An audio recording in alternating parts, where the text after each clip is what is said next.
오늘 말씀은 나와 아버지는 하나이니라 라는 말씀으로 잠시 말씀을 나누기를 원합니다.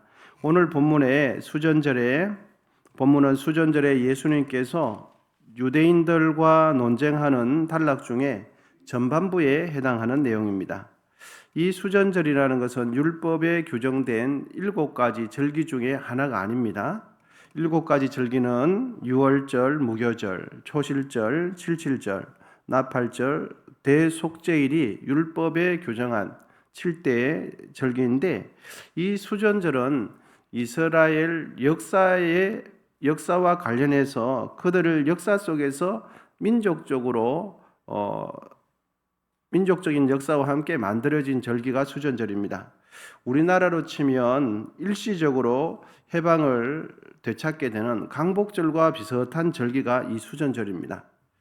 안티오코스 4세 에피파네스가 헬레니즘 정책을 강행하려고 훼손했던 예루살렘 성전을 유대인들이 반기를 들어서 다시금 예루살렘 성전을 회복하게 되어져요. 그걸 마카비 혁명이라고 그러는데, 이때 더럽혀진 예루살렘 성전을 청결하게 회복했다는 의미로 수전절이라고 이렇게 붙여집니다.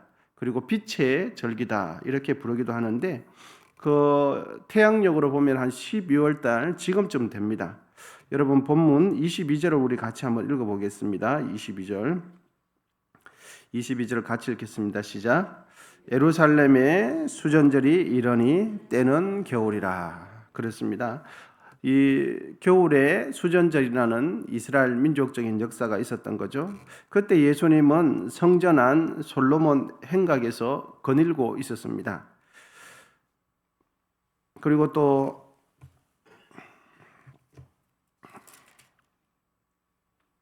23절에 보면 예수께서 성전 안 솔로몬 행각에 거니시니 이렇게 기록이 되어 있죠. 예수님을 대적하던 유대인들이 또다시 솔로몬 행각에 거닐고 있는 예수님을 압박하려고 예수님께 분위기를 이렇게 찾아와서는 분위기를 조성하고 있었습니다. 그 내용이 24절에 기록이 되어 있습니다. 우리 24절 같이 한번 읽어보겠습니다. 시작. 유대인들이 애워싸고 이르되 당신이 언제까지나 우리의 마음을 의욕하게 하려 하나이까? 그리스도이면 밝히 말씀하소서 하니. 이 예수님을 애워싸고 있는 유대인들이 이렇게 말하는 겁니다. 더 이상 우리를 혼란시키지 말라고, 그리고 예수라는 당신의 정체를 밝히 말하라고 이렇게 말을 합니다. 대적자들이 마치 예수님께 하는 말씀을 보면 예수님께서는 지금까지 자신이 누구인지 전혀 밝히지 않은 것처럼, 자신의 정체를 밝히지 않은 것처럼 그렇게 말을 하는데, 예수님께서 당신이 누구이신지, 당신이 어떤 존재인지, 당신의 이렇게 출생 권원이 어디인지 전혀 밝히지 않은 것이 아니라 반복해서 예수님께서는 말씀하셨어요. 표적도 행하시고 기적도 행하시는데, 그럼에도 불구하고 예수님께서 자신의 존재성을 밝히지 않는 것처럼 이 대적자들이 그렇게 말을 하죠. 본문 25절 상반절인데 우리 같이 한번 읽어보겠습니다. 25절입니다. 시작. 예수께서 대답하시되 내가 너희에게 말하였으되 믿지 아니하는도다. 예수님께서는 여러 번 말씀하셨어요. 자신과 성부 하나님과의 관계, 또 자신의 존재성을 여러 번 말씀하셨는데 유대인들이 듣지 않았던 거죠. 자기들이 듣고 싶은 것만 들었던 거예요. 무엇보다도 예수님에게 자신의 정체를 오늘 본문에서는 밝혀달라고 말을 하는데, 예수님을 믿기 위함이 아니었어요. 이 말씀도 예수님께서 하시는 말을 근거해서 예수님이 메시아가 아님을 다시금 트집을 잡으려고 호도를 하고 있는 것입니다. 그런데 여러분, 예수님께서 때로는 성경을 읽다 보면 때로는 예수님께서 자신의 정체를 감추는 것처럼 이렇게 표현하는 그런 대목들을 없지 않아 볼 수가 있습니다. 그것은 예수님께서 유대인들이 두려워서가 아니라 당시 대중들이 원했던 메시아상과 이 땅에 오신 예수님의 그 메시아성이 달랐기 때문이에요. 대부분의 사람들은 이 땅에 메시아, 구원자가 오시게 되면 정치적이고 경제적이고 나의 인간적인 욕구를 해주는 그런 메시아를 많이 기다렸지 않습니까? 그런데 예수님께서 이 땅에 오신 이유는 그것보다도 다른 이유가 있었죠. 사람들의 육신적인 문제보다는 모든 사람들에게 영생을 주기 위해서 이 땅에 오셨습니다. 대중들이 바랬던 메시아상, 대중들이 원했던 구원자상과 이 땅에 오신 예수님과의 그 실제적인 간격이 아주 컸던 거예요. 그래서 예수님께서는 불필요하게 이야기하실 필요가 없을 때는 이야기 안 하셨던 거죠. 여러분, 하나님께서 우리에게 가장 주시고자 하는 것은 무엇입니까? 복음이고 예수님이고 성령이에요. 그런데 우리는 성령님을 원치를 않거든요. 우리는 그렇게 복음이 그렇게 귀한지를 잘 모를 때가 많습니다. 예수님, 하나님께서 우리에게 주시는 것과 우리가 받아들이기 원하는 것이 다를 때가 참 많아요. 그러면 우리는 이렇게 생각합니다. 그러면 주는 사람 입장이 아니라 받는 사람 입장으로 줘야 되지 않냐. 선물도 마찬가지죠. 내가 주고 싶은 걸 주는 것이 아니라 받는 사람이 원하는 걸 줘야 되지 않냐. 이런 생각을 언뜻 하실 수 있습니다. 그런데 여러분, 우리가 잊지 말아야 할 것은 우리의 인생의 미래를 나보다 더 잘 아시는 분이 누굽니까? 내가 아니라 하나님이세요. 나보다 나를 더 잘 아시는 분이 하나님이세요. 그리고 우리의 인생의 이 땅의 인생과 뿐만 아니라 영원한 내세까지 그 모든 것을 우리의 인생을 다 아시는 분이 하나님이세요. 그래서 우리는 믿어야 되는 것이 하나님은 나를 나보다 더 잘 아시고 하나님은 나에게 가장 이로운 것을 주신다는 것을 믿어야 돼요. 그럴 때 하나님께서 우리에게 주시고자 하는 것들이 얼마나 귀한지를 깨닫게 되어지는 거죠. 그래서 하나님께서 우리에게 성령을 주신다는 것은 우리의 인생에 가장 필요한 것을 주신다는 것을 믿어야 돼요. 그래서 좀 전에도 말씀드렸지만 우리가 선물을 줄 때 이런 생각을 하죠. 주는 사람 입장이 아니라 받는 사람 입장에서 줘야 되지 않냐. 그래서 하나님도 내가 원하는 걸 줘야 이렇게 하나님께서 나에게 주는 것을 귀하게 생각을 하시거든요. 여러분, 그때 나보다 나를 더 잘 아시는 분은 하나님이시라는 것을 믿어야 돼요. 예수님을 따를 수 있는 것은 초자연적인 기적만 보여주면 사람들은 이제 두 손 두 발을 다 들고 예수님을 전적으로 따를 거라고 생각하지만 전혀 그렇지 않습니다. 예수님을 따를 수 있는 것은 기적을 보여준다고 따르는 것이 아니라 은혜가 있어야 예수님을 따릅니다. 우리 역시도 내가 매일매일 하나님을 따를 수 있는 것은 하나님께서 하나님을 따를 수 있는, 내가 나를 부인하고 하나님을 따를 수 있는 그 은혜를 받아야 되는 것입니다. 결과적으로 예수님을 믿고 따르는 이들은 예수님의 양이기 때문에 예수님을 믿고 따르는 것입니다. 예수님의 양이 아닌 이들은 기적을 보아도 믿지 않습니다. 하나님께서 은혜를 주시고 싶어도 은혜를 받지 않아요. 예수님의 음성을 들어도 그 음성에 반응하지 않습니다. 왜냐하면 그들은 하나님의 양이 아니기 때문입니다. 본문 26절인데요. 우리 같이 한번 읽어보겠습니다. 본문 26절 같이 읽겠습니다. 시작.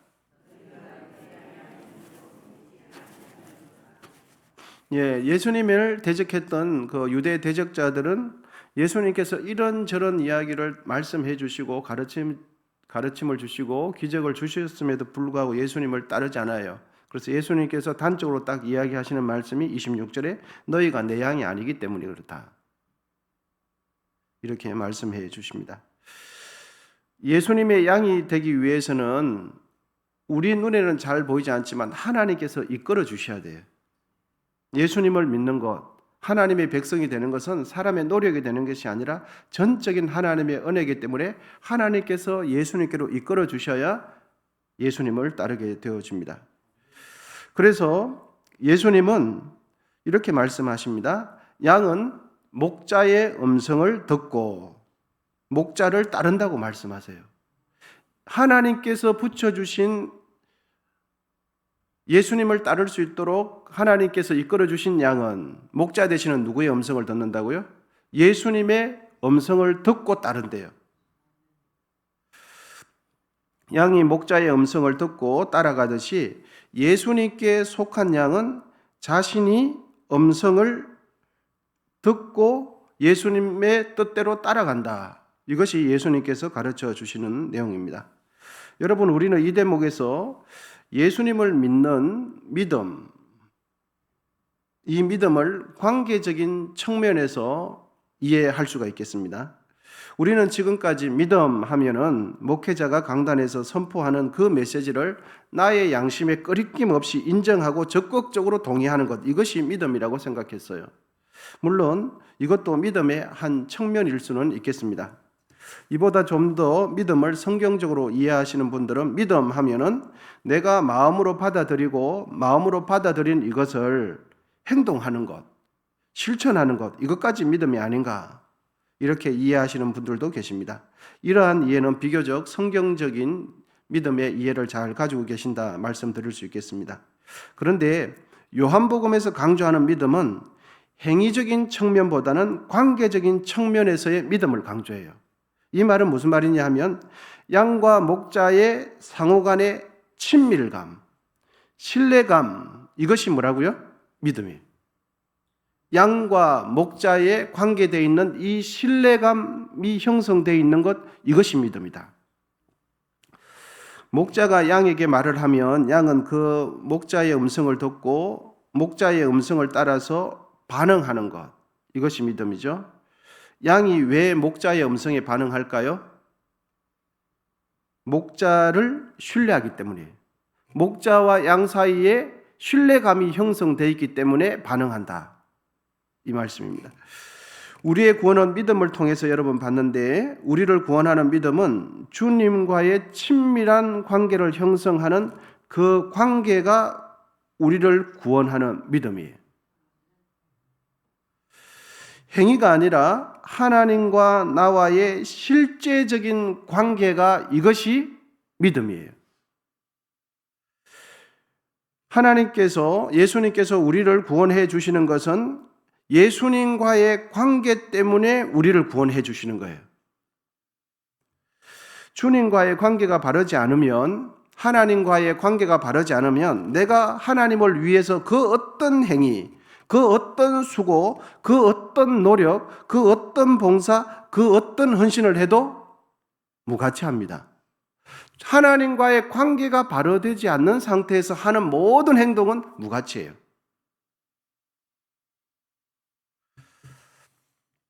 그러면 이 내용을 우리에게 적용을 한번 해보겠습니다. 나는 예수님과 어떤 관계를 맺고 계십니까?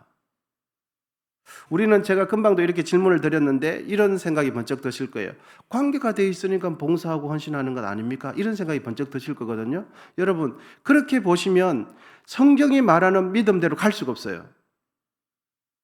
관계가 되니까 하는 것 아니, 관계가 되니까 행위를 하는, 아닙니다, 여러분. 관계가 안 돼도 얼마든지 교회 생활, 종교적인 행위가 가능해요. 그러면 증거가 어디 있습니까? 여러분, 바리새인들 어떻습니까? 우리하고는 비교가 안 돼요. 우리가 하나님 앞에 드리는 물질의 그 정확성하고는 비교가 안 돼요. 그리고 우리가 하나님 앞에 드리는 그 절기를 지키는 그 성이 비교가 안 돼요. 그래서 우리는 관계가 그렇게 중요하다면 거꾸로 합리화를 시키면서 관계가 되기 때문에 행위가 있지 않습니까? 아닙니다, 여러분. 관계가 안 돼도 행위는 얼마든지 있을 수 있어요. 신약에만 그런가, 구약에도 마찬가지입니다. 여러분, 이사야서 1, 2장을 읽어보면 하나님께서 이런 말씀을 하세요. 너희들이 이제 드리는 제사 지겹다 그래요.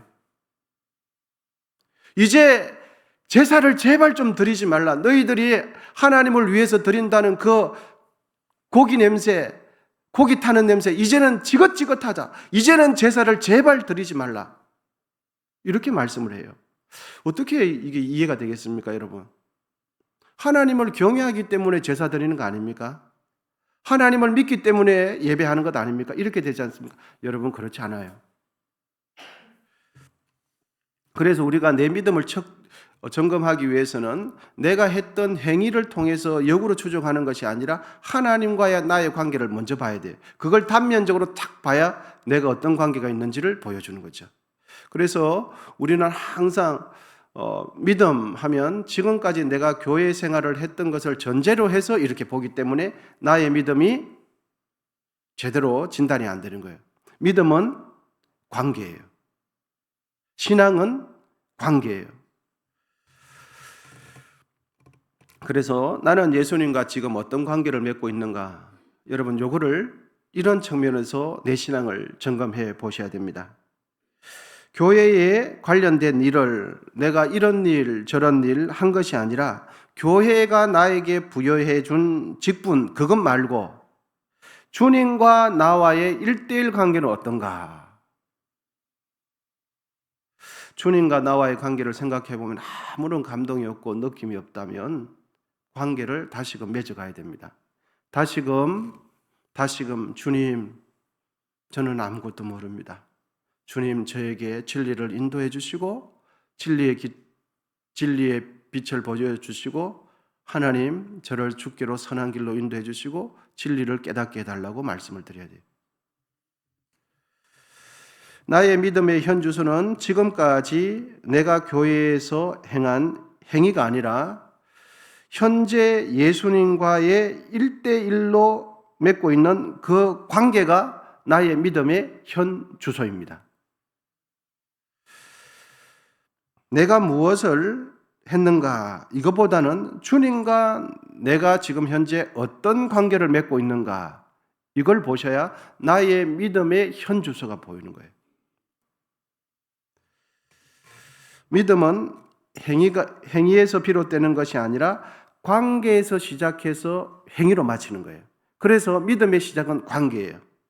그런데 우리는 좀 전에도 말씀드렸지만 믿음 하면 어떠한 행위를 하는 것, 그렇지 않습니다. 관계를 통해서 그 행위가 드러나는 거죠. 그래서 우리 믿음을 돌아봅시다 라고 하면 나는 주일 예배 빠졌나? 나는 헌금을 했나? 나는 오늘 성경이나 이걸 돌아보는 거예요. 여러분, 그렇지 않습니다. 여러분, 그 실제적인 주님과 나와의 그 관계적인 믿음이 나를 구원해요. 믿음은 행위를 포함하는 관계입니다. 그러므로 나는 지금 믿음 생활 우리는 다 하고 계시는데 나의 믿음은 어떤가? 우리가 늘 생각을 해봐야 되겠습니다.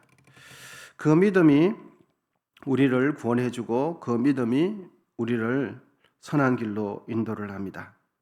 그러므로 주님과의 그 관계를 잘 유지하시고 또 오늘도 주님과의 관계성 속에서 무엇을 하든지 하나님 뜻대로 하는 우리 모두가 되시기를 축복합니다. 기도하겠습니다.